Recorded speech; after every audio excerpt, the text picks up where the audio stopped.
तो नमस्कार, प्रणाम, सत श्री अकाल, आदाब। आप सभी लोगों का हमारे इस नए एपिसोड में बहुत बहुत स्वागत है। उम्मीद है आपकी फैमिली पूरी तरह से स्वस्थ होगी, अच्छी होगी। आप अपना और अपनी फैमिली का अच्छी तरह से ख्याल रख रहे होंगे। दोस्तों, 2014 का एक केस था। 23 मई थी और 2014 में जब एक पति अपने घर आता है और अपनी पत्नी से मुलाकात करता है, तो मुलाकात करने के बाद ये कहता है कि 5 महीनों में तुमने कितने आशिक तैयार कर लिए।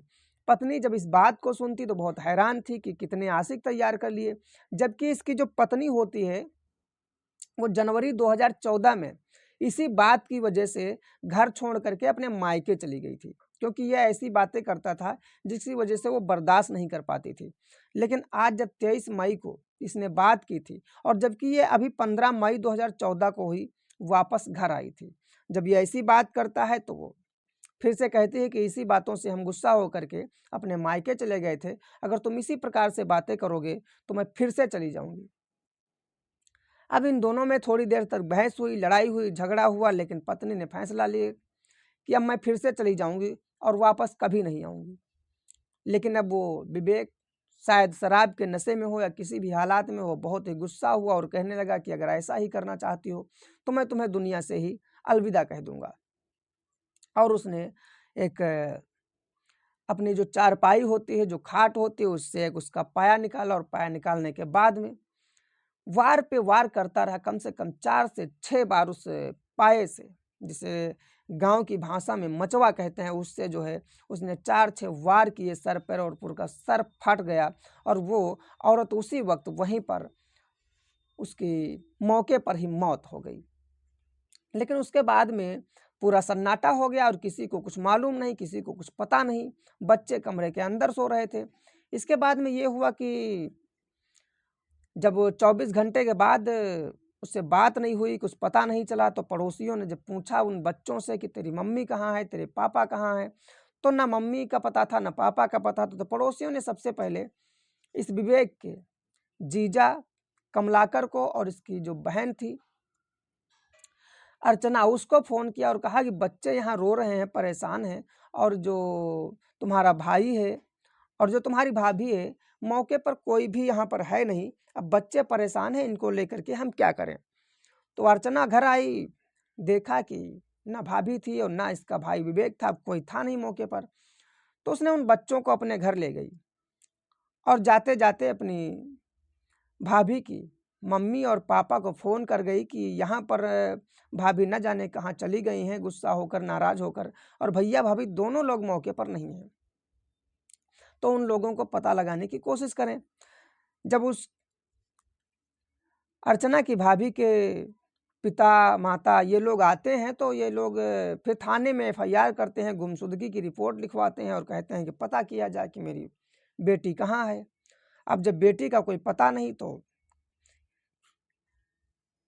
23 मई का हादसा और ये 25 मई को गुमशुदगी की रिपोर्ट और 30 मई को एक जो धान का खेत था उस खेत में कटाई हुई। उसके बाद में वो धान निकालने के बाद में जो पायरा बचता है वो पायरा जल रहा होता है। जिस किसान का, एक किसान है गांव का, जो पायरा जल रहा है, पायरा जल रहा है, तो वो दौड़ करके गया कि पायरा में आग कैसे लग गई, कैसे जल गया।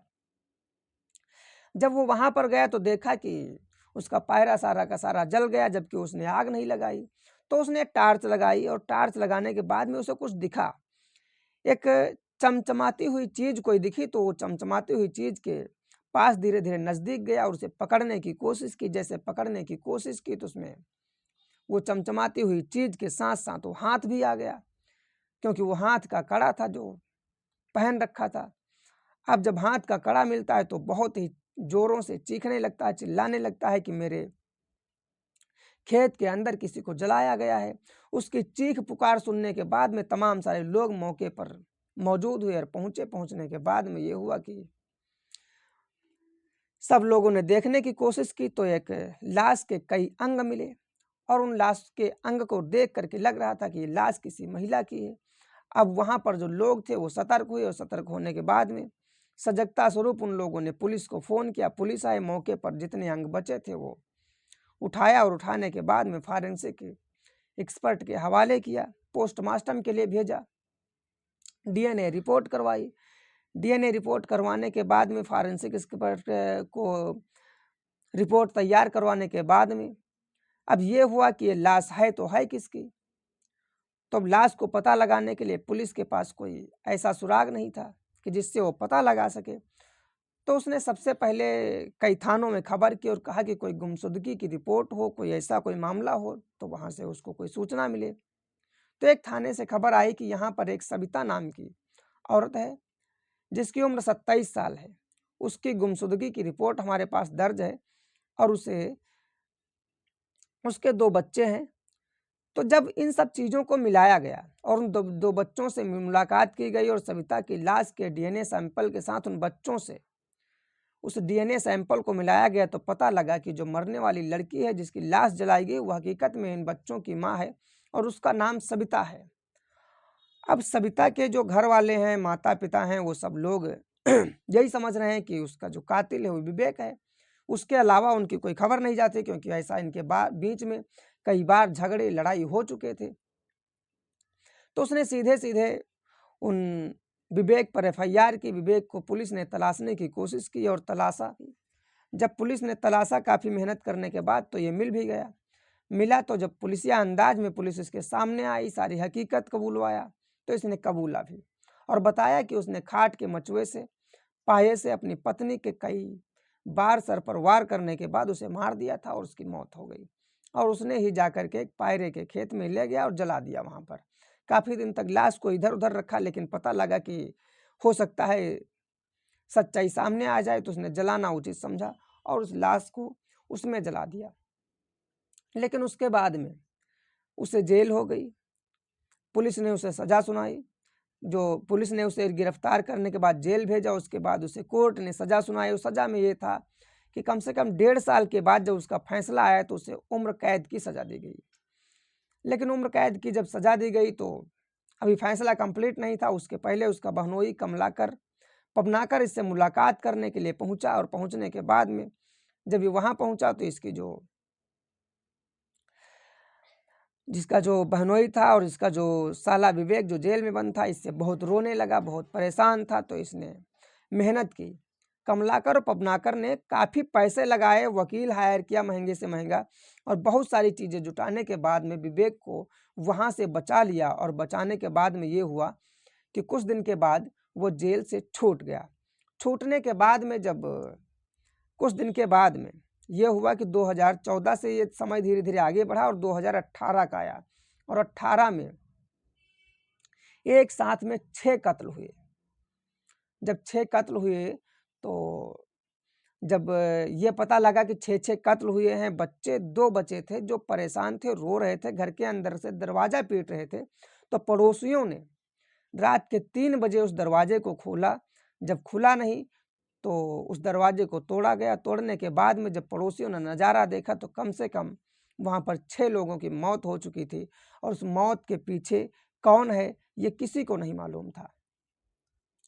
लेकिन जब उस लड़कों को निकाला गया तो लड़कों से पूछा गया कि आखिर ये सब किसने किया, तो उसने बताया कि ये एक लड़की कह रही थी कि मेरे पापा ने किया है, एक ने कह रही थी कि मेरे मामा ने किया है।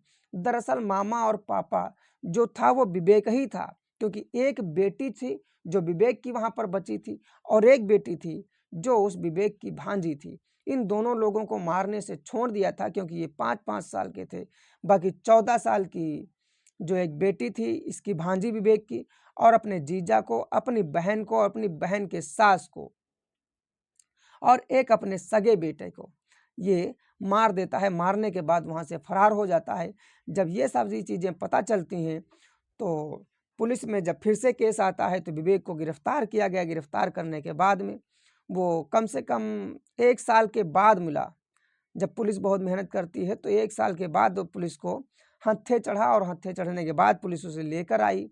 अब इस घटना के बारे में पुलिस ने पूरी तरह से इससे जानने की कोशिश की क्योंकि केस बहुत बड़ा था।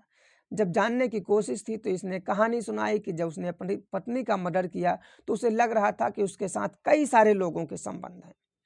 इस बात को लेकर उसने पत्नी का अपनी मर्डर कर दिया। उसके बाद में जो उसके बच्चे थे वो अपने बहन के यानी विवेक की बहन के घर में रहने लगे, अपनी बुआ के घर में बच्चे रह रहे थे। उसके बाद में जो उसका जीजा था उसने छुड़वाया, और छुड़वाने के बाद में ये था कि बताया कि बाद में जीजा ने बताया कि कम से कम 5 लाख रुपए का कर्जा है जो आपको किसी न किसी तरह से चुकाना होगा, क्योंकि आपके रिहाई के, आपके फैसले के मामले में लगे हैं।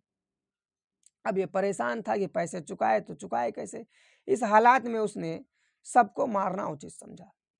कितनी हैवानियत और कितनी गलत बात थी। जिन लोगों ने जेल से निकाला और पैसे ना देने के अभाव में पैसे नहीं दे पा रहा था, तो उन लोगों की हत्या कर दी जिन लोगों ने इसके लिए बहुत मेहनत की थी, बहुत परिश्रम किया था। एक एक ऐसे पाप से निकालने की कोशिश की और बचाने की कोशिश की जहाँ पर ये हुआ कि ऐसा नहीं होना चाहिए था जिस तरह से इसने किया था। और उसने जब मार दिया तो इसे फिर से कानून की जो कोर्ट की सज़ा हुई, और कोर्ट का जब 2 साल के बाद 2020 में इसका फैसला आया, तो ये आया कि इसे तब तक फांसी पर लटकाया जाए जब तक इसके प्राण ना निकल जाएं, जब तक इसकी सांसें ना थम जाएं। इसे फांसी की सज़ा हुई थी। और इतनी आप सोचते होंगे कि किस पर भरोसा किया जाए, किस पर ना किया जाए। जिन लोगों का कोई दोष नहीं